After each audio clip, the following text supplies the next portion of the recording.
জাতীয় বিশ্ববিদ্যালয়ের অনার্স দ্বিতীয় রিলিজ স্লিপের রেজাল্ট কখন প্রকাশ করাবে এই সম্পর্কে আপডেট দেবে, তাই ভিডিওটি অবশ্যই শেষ পর্যন্ত দেখবে। আর তোমরা যারা আমাদের দিয়ে দ্বিতীয় রিলিজ স্লিপের আবেদন করে চান্স পেতে চাও তারা অবশ্যই আমাদের হোয়াটসঅ্যাপে যোগাযোগ করবে, কারণ বিগত বছরগুলোতে আমরা আবেদন করেছিলাম, সেখান থেকে চান্স পেয়েছে, তার আগের বছরও করেছে। এবছরও তোমাদের প্রথম রিলিজ স্লিপে আমাদের দিয়ে আবেদন করার ফলে 98% শিক্ষার্থী চান্স পেয়েছে। ঠিক আছে, সো তোমরা যারা শেষ একটা প্রচেষ্টা আমাদের দিয়ে করবে তারা অবশ্যই আমাদের হোয়াটসঅ্যাপে যোগাযোগ করবে। তো তোমাদের এই যে দ্বিতীয় রিলিজ স্লিপ, এই দ্বিতীয় রিলিজ স্লিপের রেজাল্ট কখন দিবে এটা একটু শেয়ার করি। এই দ্বিতীয় রিলিজ স্লিপের রেজাল্টটি মূলত এখানে তোমাদের নোটিশটা দেখতে পারছো। এখানে তোমাদের বলা হয়েছে কি যে তোমাদের আবেদন কার্যক্রমের সময়টা বৃদ্ধি করা হয়েছিল আগামী 18 তারিখ পর্যন্ত। ঠিক আছে, 18 তারিখ পর্যন্ত আবেদন কার্যক্রম চলমান থাকবে এবং এর পরবর্তীতে গিয়ে দেখা যাবে তোমাদের দ্বিতীয় রিলিজ স্লিপের রেজাল্টে প্রকাশ করে দিবে।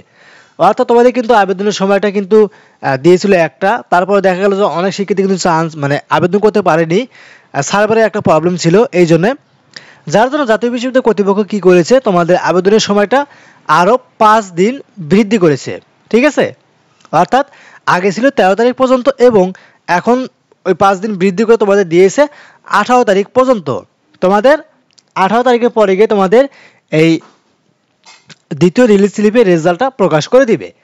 আরেকটি কথা সেটা হলো তোমাদের কিন্তু এই দ্বিতীয় রিলিজ স্লিপই কিন্তু আমাদের সর্বশেষ রিলিজ স্লিপ। এর পরবর্তীতে তোমাদের কোনো রকমের কোনো রিলিজ স্লিপ বা কোনো রকম কোনো ভর্তি কার্যক্রম চলমান থাকবে না এই বছরের মতো। ঠিক আছে, এটাই মূলত তোমাদের 2024-25 শিক্ষাবর্ষের অনার্স ভর্তি কার্যক্রমের শেষ রিলিজ স্লিপ। সো তোমাকে কি করতে হবে, তোমাকে অবশ্যই ভেবেচিন্তে দেখে শুনে আবেদন করতে হবে যেন তোমার চান্সটা এই দ্বিতীয় রিলিজ স্লিপে হয়ে যায়। আর তোমরা যারা ইতিমধ্যে আবেদন করে ফেলেছো তোমরা চাইলে কিন্তু আমাদের দিয়ে আবেদনটি বাতিল করিয়ে নিয়ে আমাদের মাধ্যমে আবেদন করতে পারবে। আমাদের মাধ্যমে আবেদন করলে আশা করি তোমাদের চান্সটা 100% হয়ে যাবে, কারণ আমরা তোমাদের জিপিএ তারপর তোমাদের মার্কস সকল কিছু হিসাব করে তোমাদের আবেদনটা করব। যেসব কলেজে আবেদন করলে চান্স পেয়ে যাবে সে সকল কলেজে আবেদন করেই তোমাদের দেখা যাবে সেখান থেকে চান্সটা হয়ে যাবে। সো তোমরা যারা আমাদের দিয়ে আবেদন করতে ইচ্ছুক তারা আমাদের হোয়াটসঅ্যাপে অবশ্যই যোগাযোগ করবে। আর তোমাদের দ্বিতীয় রিলিজ স্লিপের রেজাল্ট মূলত আগামী দেখা যাবে যে 20 বা 21 তারিখে প্রকাশ করা হবে।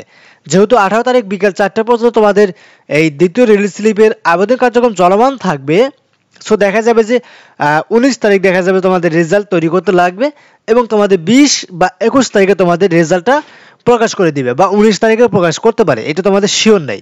ঠিক আছে, তোমাদের 19, 20, 21 এই 3 দিনের ভিতরে রেজাল্টটা প্রকাশ করে দিবে, তবে সম্ভাব্য ডেট তোমাদের আগামী 20 তারিখ। বুঝতে পারছো? সো এটা ছিল ভিডিওটি কেমন লাগলো অবশ্যই কমেন্ট করে জানাবে। ভিডিওটি ভালো লাগলে অবশ্যই লাইক করবে, চ্যানেলটিকে সাবস্ক্রাইব করে রাখবে পরবর্তীতে অনার্স ডিগ্রি ভর্তির আপডেটগুলো পাওয়ার জন্য। তো আজকের মধ্যে এখানে শেষ করবো, সবাই ভালো থাকবে, আল্লাহ হাফেজ।